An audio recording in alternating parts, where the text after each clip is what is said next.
आपका मेरे चैनल भक्ति का ज्ञान में हार्दिक स्वागत है। प्रिय भक्तगण, आज हम आपको एक कथा का श्रवण करा रही हूँ जो सुनने मात्र से आपके जीवन में सुख, संपत्ति और धन की वर्षा होगी। तो चलिए कथा को प्रारंभ करते हैं। अगर आप यह कहानी सुन रहे हैं तो पूरा सुनिए। इस कथा को आधा अधूरा छोड़कर जाने की गलती मत करिएगा, क्योंकि इस पवित्र कथा को पूरा सुनने से मन चाहा फल की प्राप्ति होगी। इसलिए इस कथा को पूरा सुने। आप शिव भक्त हैं तो भोलेनाथ का अनादर ना करें। भगवान शिव माता पार्वती से कहते हैं, कलयुग की स्त्रियों का जीवन प्रेमहीन कैसे हो जाता है। फिर माता पार्वती कहती है, हे प्राणनाथ, क्या सच में कलयुग की स्त्रियों का जीवन प्रेमहीन हो जाता है। फिर भगवान शिव कहते हैं, पुराणों में 4 युगों का वर्णन मिलता है, सतयुग, त्रेता युग, द्वापर युग और कलयुग। कलयुग को एक सांप कहा जाता है। लेकिन क्या आपको पता है कि इस पृथ्वी पर कलयुग कैसे आया और इसकी शुरुआत कैसे हुई। हे देवी, आज मैं आपको एक कहानी के माध्यम से बताने जा रहा हूँ। कृपया इस कहानी को ध्यान से सुने और देखें। तो चलिए कहानी प्रारंभ करते हैं। क्या इंसान कभी इस बात पर ध्यान दिया है कि ऐसे क्या कारण रहे होंगे जिसके चलते कलयुग को धरती पर आना पड़ा। जब धर्मराज युधिष्ठिर ने अपना राज्य परीक्षित को सौंपकर अन्य पांडवों और द्रौपदी के साथ महाप्रयाण के लिए हिमालय की ओर प्रस्थान किया, उन दिनों धर्म बैल के रूप में और पृथ्वी देवी गाय के रूप में सरस्वती नदी के किनारे मिले। गाय रूपी पृथ्वी के नयन आंसुओं से भरे हुए थे और उनकी आंखों से लगातार अश्रु बह रहे थे। पृथ्वी को दुखी देखकर धर्म ने उनसे उनकी परेशानी का कारण पूछा। धर्म ने कहा,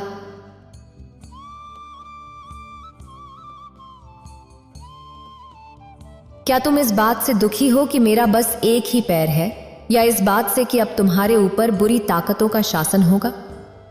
इस सवाल का जवाब देते हुए पृथ्वी देवी बोली, हे धर्म, तुम तो सब कुछ जानते हो, ऐसे में मेरे दुखों को पूछने का क्या लाभ। भगवान श्री कृष्ण जो पवित्रता, क्षमा, दया, शास्त्र, विचार, ज्ञान, वैराग्य, ऐश्वर्य, निर्भीकता, कोमलता, धैर्य आदि गुणों के स्वामी थे, उनके चले जाने की वजह से कलयुग ने मुझ पर कब्जा कर लिया है। पहले भगवान कृष्ण के चरण मुझ पर पड़ते थे, जिससे मैं खुद को सौभाग्यशाली मानती थी, परंतु अब ऐसा नहीं है। अब मेरा सौभाग्य समाप्त हो चुका है। धर्म और पृथ्वी आपस में बात ही कर रहे थे कि तभी असुर रूपी कलयुग वहां आ पहुंचा और बैल और गाय रूपी धर्म और पृथ्वी को मारने लगा। राजा परीक्षित वहां से गुजर रहे थे। जब उन्होंने यह दृश्य अपनी आंखों से देखा तो बहुत क्रोधित हुए। राजा परीक्षित ने कलयुग से कहा, दुष्ट पापी, तू कौन है। कलयुग गाय और बैल को क्यों सता रहा है। तू महान अपराधी है, तू क्षमा योग्य नहीं है, इसीलिए तेरा वध निश्चित ही होगा। राजा परीक्षित ने बैल के रूप में धर्म और गाय के रूप में पृथ्वी को पहचान लिया था। राजा परीक्षित कहते हैं, हे धर्म, सतयुग में आपकी तपस्विता और दया, सत्य, ये 4 चरण थे। त्रेता में 3 चरण ही रह गए, द्वापर में 2 ही रह गए, और अब इस दुष्ट के कारण कलयुग में आपका एक ही चरण रह गया है। पृथ्वी देवी इस बात से दुखी है। इतना कहते ही राजा परीक्षित ने अपनी तलवार निकाली और कलयुग को मारने के लिए आगे बढ़े। परीक्षित का क्रोध देखकर कलयुग थर थर कांपने लगा। कलयुग भयभीत होकर अपने राजसी भेष को उतारकर राजा परीक्षित के चरणों में गिर गया और क्षमा याचना करने लगा। राजा परीक्षित ने भी शरण में आए कलयुग को मारना उचित नहीं समझा और उससे कहा, कलयुग, तू मेरी शरण में आ गया है, इसीलिए मैं तुझे जीवन दान दे रहा हूं, किंतु अधर्म, छूत, चोरी, कपट, दरिद्रता आदि अनेक उपद्रवों का मूल कारण तू ही है। तू मेरे राज्य से अभी निकल जा और फिर कभी लौट कर मत आना। परीक्षित की बात सुनकर कलयुग ने कहा कि पूरी पृथ्वी पर आपका निवास है और पृथ्वी पर ऐसा कोई भी स्थान नहीं है जहां आपका राज्य ना हो। ऐसे में मुझे रहने के लिए स्थान प्रदान करें। कलयुग के ये कहने पर राजा परीक्षित ने सोच विचार करके कहा कि असत्यवाद, काम और क्रोध का निवास यहां भी होता है तो इन 4 स्थानों पर रह सकता है। परंतु इस पर कलयुग बोला, हे राजन, ये 4 स्थान मेरे रहने के लिए अपर्याप्त हैं, मुझे अन्य जगह भी प्रदान करें। इस बात पर राजा परीक्षित ने उसे स्वर्ण के रूप में 5वां स्थान प्रदान किया। कलयुग इन स्थानों के मिल जाने से प्रत्यक्ष रूप से तो वहां से चला गया, किंतु कुछ दूर जाने के बाद अदृश्य रूप में वापस आकर राजा परीक्षित के स्वर्ण मुकुट में निवास करने लगा। मार्कंडेय पुराण में वर्णन मिलता है कि कलयुग के दौरान शासक जनता पर मनमानी ढंग से शासन करेंगे, मन चाहे ढंग से उन पर लगाम थोपेंगे। शासक अपने राज्य में अध्यात्म की जगह बह का प्रसार करेंगे। बड़ी संख्या में पलायन शुरू हो जाएगा। लोग सस्ते खाद्य पदार्थ और सुविधाओं की तलाश में अपने घरों को छोड़कर जाने के लिए मजबूर हो जाएंगे। धर्म को नजरअंदाज किया जाएगा और लालच, सत्ता, पैसा सभी के मस्तिष्क में प्रबल रूप से व्याप्त रहेंगे। लोग बिना किसी पश्चाताप के अपराधी बनकर लोगों की हत्या भी करेंगे। संभोगी जिंदगी की सबसे बड़ी जरूरत बन जाएगी। लोग बहुत आसानी से कसम खाएंगे और उसे तोड़ भी देंगे। लोग मदिरा और अन्य नशीले पदार्थों की चपेट में आ जाएंगे। गुरु का सम्मान करने की परंपरा भी समाप्त हो जाएगी। ब्राह्मण ज्ञानी नहीं रहेंगे, शत्रुओं का साहस भी खो जाएगा और वैश्य अपने व्यवसाय में ईमानदार नहीं रह पाएंगे। आज ये सभी चीजें हमारे जीवन के रोजमर्रा में आम सी बातें लगती हैं। फिर एक दिन देवी पार्वती भगवान शिव जी से मिलने आती हैं और कहती हैं, हे स्वामी, आज मैं मृत्यु लोक पर भ्रमण कर रही थी और मैंने देखा कि कई स्त्रियां अपने पति को धोखे में रखकर पराये पुरुषों के साथ संबंध बना रही हैं। हे प्रभु, मैं जानना चाहती हूं कि कलयुग ने स्त्रियों को कौन सा श्राप दिया है जिसके कारण वे आज इस प्रकार उन्मत्त होकर जी रही हैं। हर दूसरी स्त्री अपने पति या पिता को धोखे में रख रही है और स्वेच्छाचारिणी बन रही है। हे प्राणनाथ, कृपा करके मेरी इन आशंकाओं को दूर करें। फिर भगवान शिव कहते हैं, हे देवी पार्वती, आज आपने जो कलयुग की स्त्री के विषय में प्रश्न किया है वह एक अटल सत्य है। यह कलयुग के कली पुरुष का श्राप है जिसकी कथा मैं आपको आज सुनाता हूं। हे देवी, जो भी मनुष्य इस कथा को पूरा ध्यान से सुनता है वह अपने जीवन साथी को कभी धोखा नहीं देता है और उन्हें मनचाहे जीवन साथी की संगत प्राप्त होती है। समय के साथ उनके प्रेम में वृद्धि होती है। हे देवी पार्वती, मेरा आपसे निवेदन है कि आप इस कथा का श्रवण और प्रसार अवश्य करें ताकि हर पति पत्नी के बीच प्रेम और स्नेह की कभी कमी न हो और वे हमेशा एक दूसरे के प्रति एकनिष्ठ रहें। फिर भगवान शिव कहते हैं, आज से 514 साल पुरानी है, जब कलयुग शुरू हो रहा था, निषेध देश के वीरसेन के पुत्र नल नाम के एक राजा थे। वे रूप और गुणों से परिपूर्ण थे और सभी तरह के अस्त्र शस्त्रों में महारथी थे, लेकिन उन्हें जुआ खेलने की बुरी आदत थी। उसी समय विदर्भ देश पर भीष्मक नाम के एक राजा राज्य करते थे। उन्होंने दमन ऋषि से वरदान के रूप में 4 संतान प्राप्त की थी, जिनमें 3 पुत्र और 1 कन्या थी।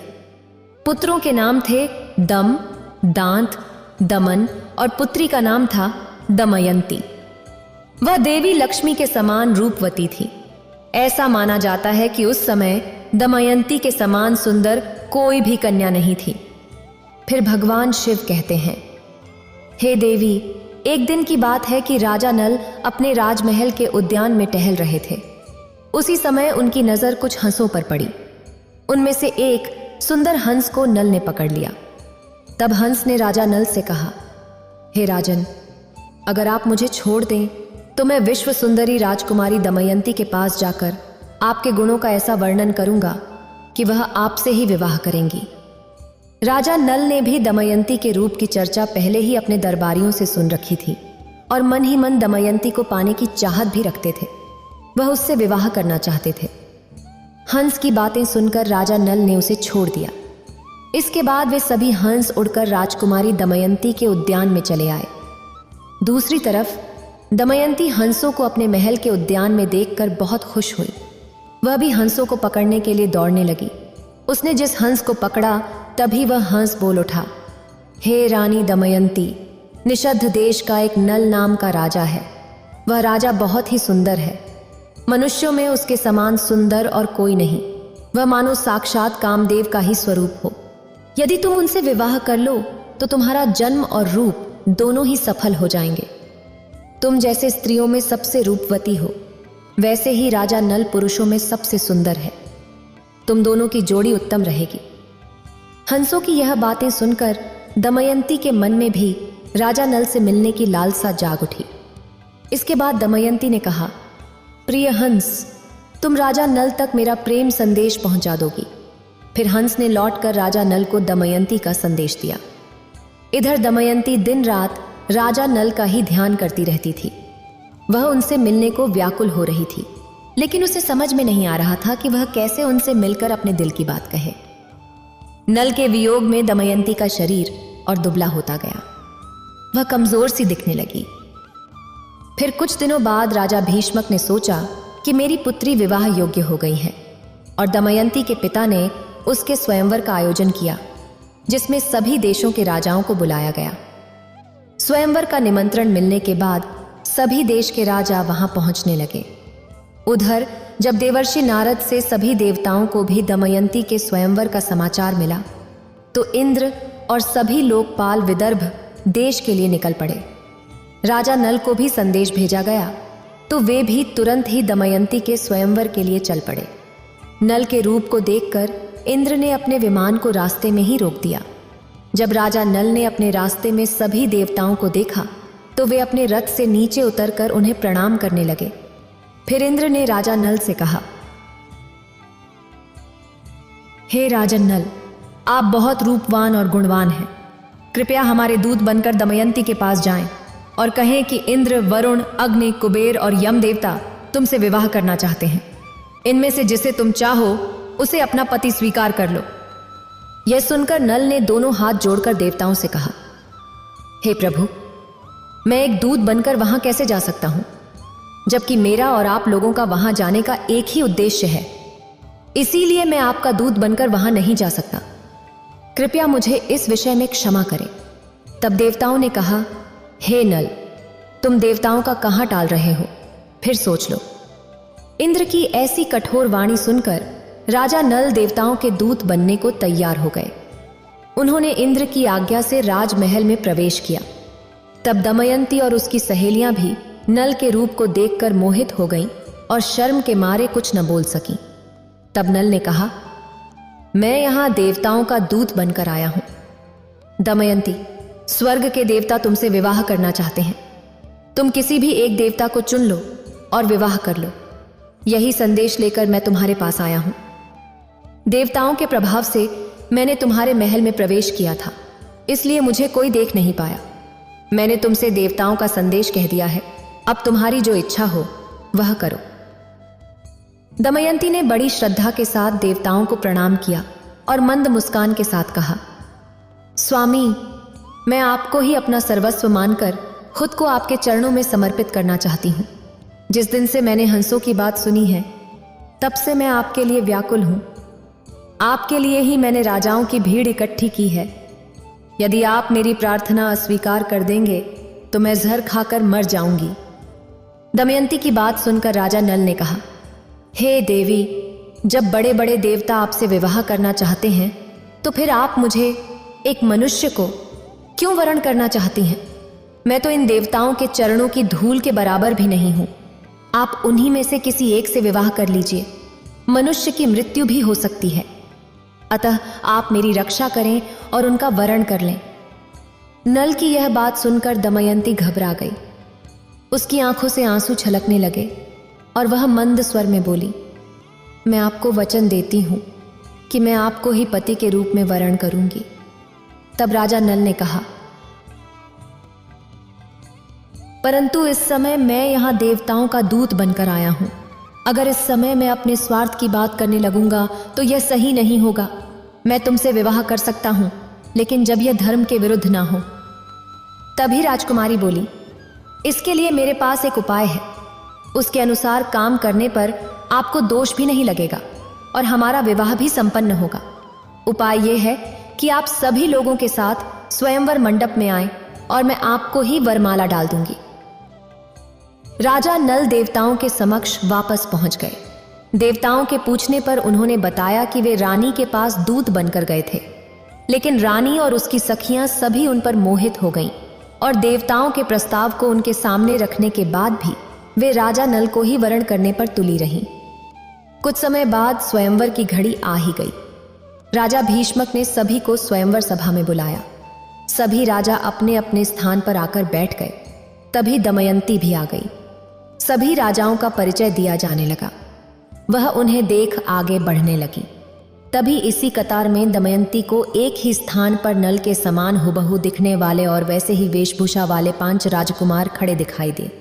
तब वह हैरान हो गई और मन ही मन विचार करने लगी कि इन 5 में से राजा नल को कैसे पहचाने। तभी वह समझ गई कि यह देवताओं की माया है और अंत में दमयंती ने निश्चय किया कि इस समस्या से बाहर निकलने के लिए वह देवताओं से ही सहायता मांगेगी। उसने अपने हाथ जोड़कर देवताओं की स्तुति की और कहने लगी, हे देवताओं, हंस के मुंह से नल का वर्णन सुनकर मैंने उन्हें ही पति के रूप में वर्ण कर लिया था और उसी को पाने के लिए मैंने यह स्तुति शुरू की है। कृपा करके आप लोग अपने साक्षात रूप में प्रकट हो जाएं, जिससे मैं राजा नल को पहचान सकूं। देवताओं ने प्रसन्न होकर उसे ऐसी शक्ति दी जिससे वह देवता और मनुष्य में अंतर कर सके। तत्पश्चात उसने राजा नल के गले में माला डालकर उनका वरण कर लिया। फिर भगवान शिव कहते हैं, स्वयंवर पूरा होने के बाद देवता स्वर्ग की ओर लौट रहे थे। उसी समय उनकी मार्ग में कलयुग और द्वापर से भेंट हो गई। तब इंद्र ने पूछा, कलयुग, तुम कहां जा रहे हो? कलयुग ने उत्तर दिया, मैं दमयंती के स्वयंवर में उससे विवाह करने के लिए जा रहा हूं। इंद्र ने बताया, अरे स्वयंवर तो कब का पूरा हो गया।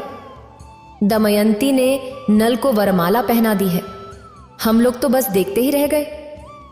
यह सुनकर कलयुग बोला, यह तो अनर्थ हो गया। उसने देवताओं का घोर अपमान किया है, इसलिए उसे इस अपराध का दंड अवश्य मिलना चाहिए। तभी देवताओं ने कहा, दमयंती ने हमारी आज्ञा प्राप्त करके ही नल को वरमाला पहनाई है।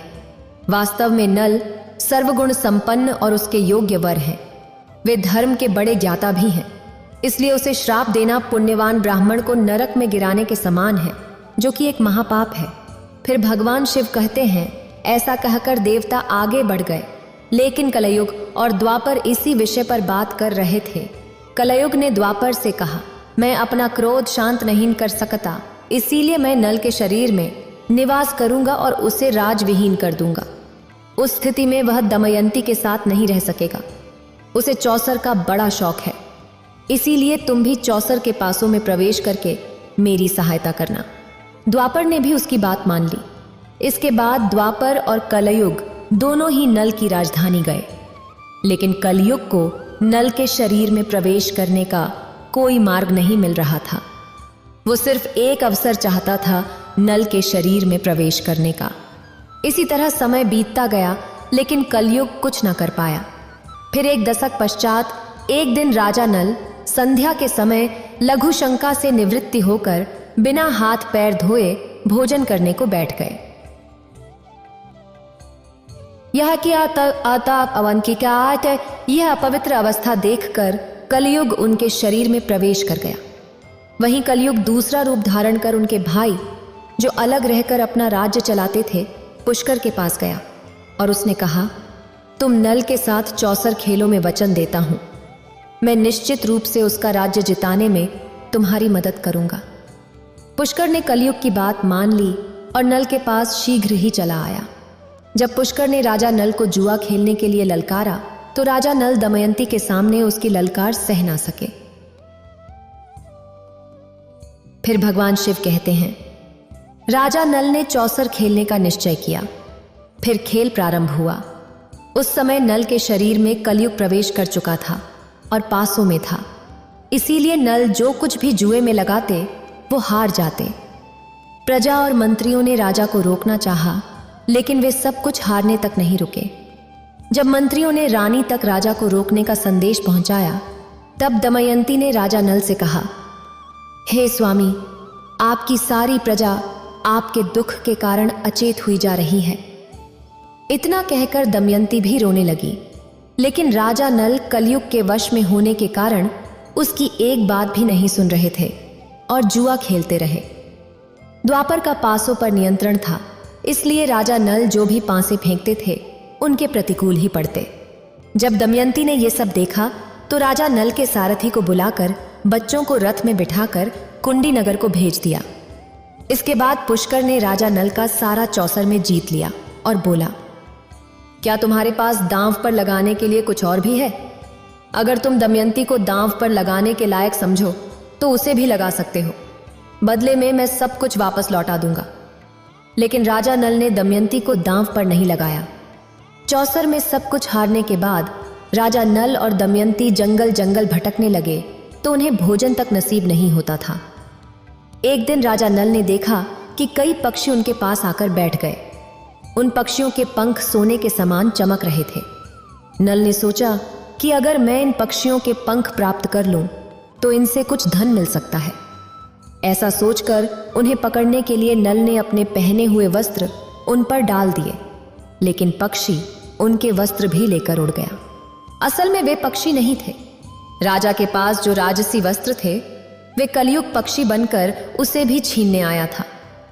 नल अब नंगे होकर बड़ी ही खिन्नता के साथ ऊपर देखता रह गया और मायूस होकर दमयंती के पास पहुंचा और उसे सामने के मार्ग दिखाने लगा।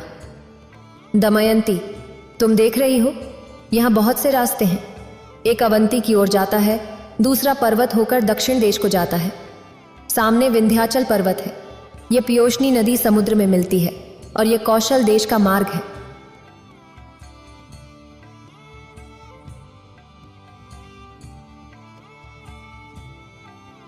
राजा नल का दुख और लाचारी देखकर दमयंती की आंखें आंसुओं से भर गईं।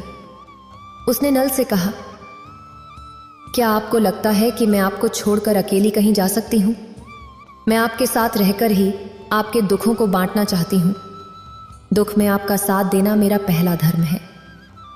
ऐसा कहकर दमयंती नल के मन के दुखों को हल्का कर देती है। उस समय नल के शरीर पर एक भी वस्त्र नहीं था और ना ही जमीन पर सोने या बैठने के लिए कोई वस्त्र थे। फिर भगवान शिव कहते हैं, नल और दमयंती के साथ कलयुग ने अपना क्रोध इस प्रकार निकाला। फिर संध्या समय वे दोनों वहीं सो गए। कुछ समय बाद नल गहरी सोच में पड़ गए और मन ही मन कहने लगे कि यह मुझसे बहुत प्रेम करती है। प्रेम के कारण ही उसे इतना दुख सहना पड़ रहा है। फिर राजा नल ने सोचा कि इसे छोड़कर चला जाऊं तो शायद इसे इन दुखों से राहत मिल जाए और यह चलते चलते अपने पिता के राज्य को चली जाए। यह सोचकर उसने दमयंती की साड़ी को फाड़कर अपना शरीर ढक लिया। दमयंती गहरी नींद में थी और नल उसे छोड़कर निकल गए। दरअसल शरीर में कलयुग का प्रवेश होने के कारण राजा नल की बुद्धि नष्ट हो गई थी। इसीलिए वे अपनी पत्नी को वन में अकेला छोड़कर वहां से चले गए। जब दमयंती की नींद टूटी तब उसने देखा कि राजा नल वहां नहीं है। यह देखकर वह चौंक गई और राजा नल को पुकारने लगी। जब दमयंती को राजा नल बहुत देर तक दिखाई नहीं पड़े तो वह जोर जोर से रोने लगी और भटकती हुई जंगल के बीच पहुंच गई। वहां एक बड़े अजगर ने दमयंती पर हमला कर दिया और दमयंती चिल्लाने लगी। तब उसके स्वर एक व्याध के कान में पड़े जो उधर ही घूम रहा था। वह दौड़कर वहां आया और यह देखकर कि दमयंती को अजगर निगल रहा है, उसने तेज बाणों से अजगर का मुंह चीर डाला। फिर उसने दमयंती को अजगर से छुड़ाकर सहारा दिया और भोजन करवाया। इसके बाद उसने पूछा, तुम कौन हो? किस कष्ट के कारण इस निर्जन वन में भटक रही हो? दमयंती की सुंदरता और चाल देखकर वह शिकारी उस पर अत्यंत मोहित हो चुका था। वह दमयंती से मीठी मीठी बातें करके उसे अपने वश में करने की कोशिश करने लगा। दमयंती उसके मन के भाव समझ गई। उसने उसकी वासना को बहुत रोकना चाहा, लेकिन जब वह किसी भी प्रकार से नहीं माना तो उसने उसे श्राप दे दिया। मैंने राजा नल के अलावा किसी और का भी चिंतन कभी नहीं किया, और अगर यह सत्य हो तो यह शिकारी अभी भस्म होकर मर जाए। यह मेरा श्राप है। दमयंती के इतना कहते ही शिकारी के प्राण पखेरु उड़ गए। उसके मर जाने के बाद दमयंती इस निर्जन और भयंकर वन में खो गई। फिर रास्ते में मिले लोगों से पूछती हुई उत्तर की ओर बढ़ने लगी। भटकते हुए 3 दिन और 3 रातें बीत गईं और फिर वह अगले दिन शाम के समय राजा सुबहू के राज्य में जा पहुंची। वहां उसे सब लोग पागल समझ रहे थे। बच्चे उसे परेशान कर रहे थे। तभी उस राज्य की राजमाता की नजर दमयंती पर पड़ी। राजमाता ने अपनी दासी से कहकर उसे अपने पास बुलवा लिया और उससे पूछा, हे सुंदरी, तुम कौन हो और ऐसे घूमते हुए तुम्हें डर नहीं लगता? तब दमयंती ने कहा, मैं एक पतिव्रता स्त्री हूँ, मैं कुलीन हूँ और राजा की धर्मपत्नी हूँ। तब रानी ने कहा, ठीक है, तुम महल में ही रह जाओ। दमयंती ने कहा, मैं यहाँ रह तो जाऊंगी, लेकिन मेरी 3 शर्तें हैं। मैं झूठा नहीं खाऊंगी, कभी भी पैर नहीं छूंगी और पर पुरुष से बात नहीं करूंगी। तब राजमाता कहती हैं, हाँ ठीक है, तुम्हारी शर्तें मंजूर हैं। दूसरी तरफ राजा नल जंगल में भटक रहे थे। उसी समय जंगल में आग लगी थी और नल को किसी के चिल्लाने की आवाज सुनाई दी। वह उस दिशा में दौड़ पड़े। वहां पहुंचकर उन्होंने देखा कि नागराज कुंडली मारकर बैठे हुए हैं। नागराज ने नल से कहा, राजन, मैं करक कोटक नाम का सर्प हूं। मैंने नारद मुनि को धोखा दिया था, इसलिए उन्होंने मुझे श्राप दिया कि जब तक राजा नल मुझे न उठा ले तब तक मैं यहां पड़ा रहूंगा। तुम्हारे उठाने पर ही मुझे इस श्राप से मुक्ति मिलेगी। इस श्राप के कारण मैं कई सालों से यहां से एक कदम भी आगे नहीं बढ़ा। हे राजन, तुम मेरी रक्षा करो, फिर मैं तुम्हें तुम्हारे हित की बात बताऊंगा और तुम्हारा मित्र बन जाऊंगा। मेरे वजन से मत डरो। नागराज ने तुरंत अपना आकार छोटा कर लिया और अंगूठे के बराबर हो गए। इसके बाद नल ने उन्हें उठाकर जंगल से बाहर ले आए। फिर करक कोटक ने कहा, हे राजन, अब मुझे जमीन पर मत रखना, कुछ कदम गिनकर चलो। राजा नल ने 1 से 10 गिनते हुए 10वां कदम रखा। तभी करक कोटक ने उन्हें डस लिया। उसका नियम था कि जब भी कोई 10 बोले वह डस करता था। राजा नल अचंभित रह गए। करक कोटक ने कहा, हे राजन, तुम्हें कोई पहचान न सके, इसलिए मैंने तुम्हारा रूप बदल दिया है। कलयुग ने तुम्हें बहुत दुख दिया था, अब मेरे विष के कारण वह तुम्हारे शरीर में बहुत दुखी रहेगा। तुमने मेरी रक्षा की है, इसीलिए मेरे विष के कारण तुम्हें हिंसक पशु, पक्षी या शत्रु का कोई भय नहीं रहेगा। अब तुम पर किसी भी विष का प्रभाव नहीं होगा और युद्ध में हमेशा तुम्हारी जीत होगी। कर्क कोटक ने राजा नल को दिव्य वस्त्र भी दिए और फिर वहां से अंतर ध्यान हो गए। फिर भगवान शिव कहते हैं, उसके बाद राजा नल वहां से चलते हुए राजा ऋतुपर्ण की राजधानी अयोध्या में पहुंचे। फिर उन्होंने दरबार में पहुंचकर राजा से कहा, मेरा नाम बाहुक है, मैं घोड़ों को हाँकने और उन्हें तरह तरह की चालें सिखाने का काम करता हूँ। गुड़ विद्या में मेरे जैसा निपुण इस समय पृथ्वी पर और कोई भी नहीं। बाहुक की बातें सुनकर राजा ने उसे अपने पास रख लिया और दोनों की अच्छी मित्रता बन गई। राजा नल ऋतुपर्ण को घुड़ विद्या सिखाते हैं और ऋतुपर्ण नल को चौसर का खेल सिखाते हैं। इस तरह कुछ दिन बीत जाते हैं। उधर जब राजा विदर्भ को यह समाचार मिला कि उनके दामाद नल और पुत्री दमयंती आज पाठ विहीन होकर वन में चले गए हैं, तब उन्होंने सुदेव नाम के एक ब्राह्मण को नल और दमयंती का पता लगाने के लिए ऋतुपर्ण के राज्य में भेज दिया। उसने एक दिन राजमहल में दमयंती को देख ही लिया। उस समय राजा के महल में कोई धर्म कर्म का कार्य हो रहा था। दमयंती सुनंदा के साथ बैठकर वह कार्यक्रम देख रही थी। इस समय सुदेव दमयंती के पास गया और उससे बोला, मैं तुम्हारे भाई का मित्र हूं, मैं तुम्हारे भाई की आज्ञा से तुम्हें यहां ढूंढने आया हूं। तब दमयंती ने भी उसे पहचान लिया। वे सबका कुशल मंगल पूछने लगे और पूछते पूछते रो पड़ी। तब सुनंदा दमयंती को रोता देख घबरा गई और उसने अपनी माता के पास जाकर उन्हें सारी बात बताई। राजमाता तुरंत अपने महल से बाहर निकल कर आई और ब्राह्मण के पास जाकर पूछने लगी, हे सुदेव, यह किसकी पत्नी है, किसकी पुत्री है और अपने घर वालों से यह बिछड़ कैसे गई? तब सुदेव ने राजमाता को उसका पूरा परिचय दिया। इसके बाद सुनंदा ने अपने हाथों से दमयंती को स्नान कराया, जिससे उसकी बहू के बीच का लाल चिन्ह चंद्रमा की तरह प्रकट हो गया। उसके ललाट का वह चिन्ह देखकर सुनंदा और राजमाता दोनों ही हैरान रह गए, क्योंकि राजमाता दमयंती की मौसी थी और उसने यह बात उनसे छुपाई हुई थी। फिर दमयंती अपने पिता के घर चली जाती हैं और रोते हुए उनसे प्रार्थना करती हैं कि वे उसके पति नल को ढूंढ लें। अपनी पुत्री की बात सुनकर राजा भीष्मक सुदेव को बुलाते हैं और राजा नल की खोजने की योजना बनाते हैं। उस समय दमयंती सुदेव से कहती हैं, हे सुदेव, हो सकता है कि मेरे पति शर्म के मारे तुमसे ना मिलें और गुप्त रहकर अपना जीवन व्यतीत कर रहे हों। तब तुम उनसे कहना कि वाह रे मेरे प्यारे छलिए, तुम मेरी साड़ी में से आधा वस्त्र फाड़ कर चले गए। आपकी दासी उसी अवस्था में आपका इंतजार कर रही है। ब्राह्मण नल को ढूंढने निकल पड़े। बहुत दिनों के बाद एक ब्राह्मण वापस आया। उसने दमयंती से कहा, मैंने राजा ऋतुपर्ण के पास जाकर भरी सभा में आपकी बात दोहराई तो किसी ने कुछ जवाब नहीं दिया। लेकिन जब मैं वहां से वापस आने लगा तब बाहुक नाम के एक सारथी ने मुझे एकांत में बुलाया।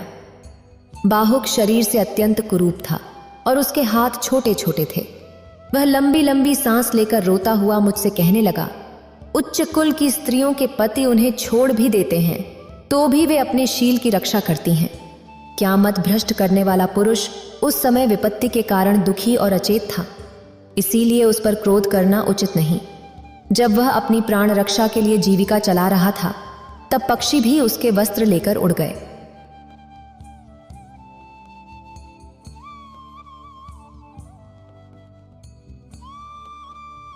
जब ब्राह्मण ने ये बातें दमयंती से कहीं, उसकी आंखों में आंसू भर गए।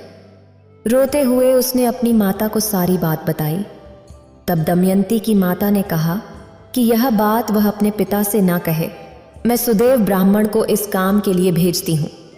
तब दमयंती ने सुदेव से कहा, हे सुदेव, आप जल्द से जल्द अयोध्या नगरी पहुंचे और वहां पहुंचकर राजा ऋतुपर्ण से कहना कि दमयंती फिर से स्वयंवर कर पति का चुनाव करना चाहती है।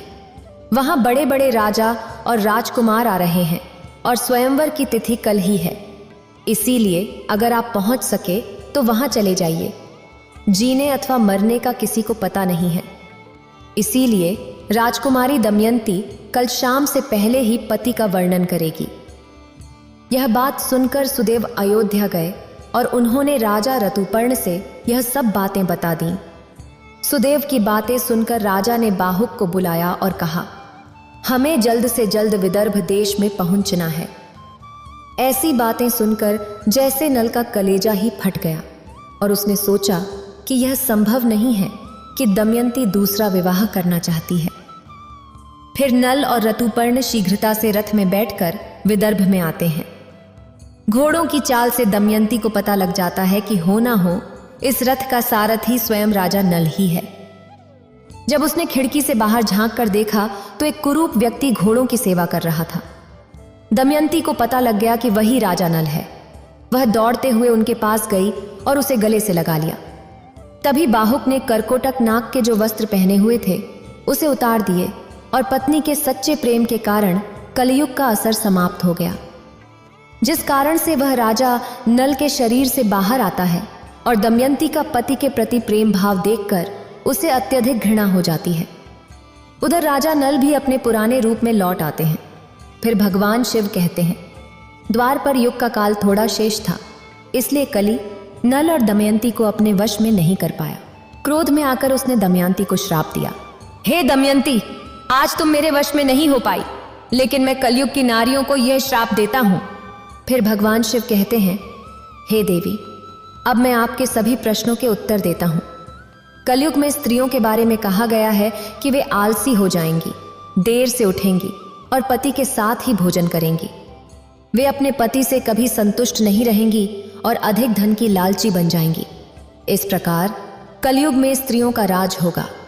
हर घर की पुत्र वधू काम के लिए घर से बाहर जाएगी। वे अधिक स्वतंत्र हो जाएंगी और उन्हें पति से ज्यादा पराये पुरुष पसंद आएंगे। वे सही समय पर विवाह नहीं करेंगी और मां बनने के वरदान का भी अपमान करेंगी। स्वयं बच्चे को जन्म देना नहीं चाहेंगी। कलयुग की स्त्रियां कम वस्त्र पहनेंगी, उनका प्रेम झूठा होगा, बाल कटवाएंगी और ठीक से बच्चों और परिवार की परवरिश नहीं करेंगी। वे अपने घर के वृद्ध लोगों को भी घर से बाहर निकाल देंगी। कुंवारी कन्या जो स्वयं देवी का स्वरूप है, वह भी विवाह से पहले गर्भवती हो जाएगी। उनका पूजा पाठ में मन नहीं लगेगा और वे केवल दिखावे के लिए ईश्वर की पूजा करेंगी।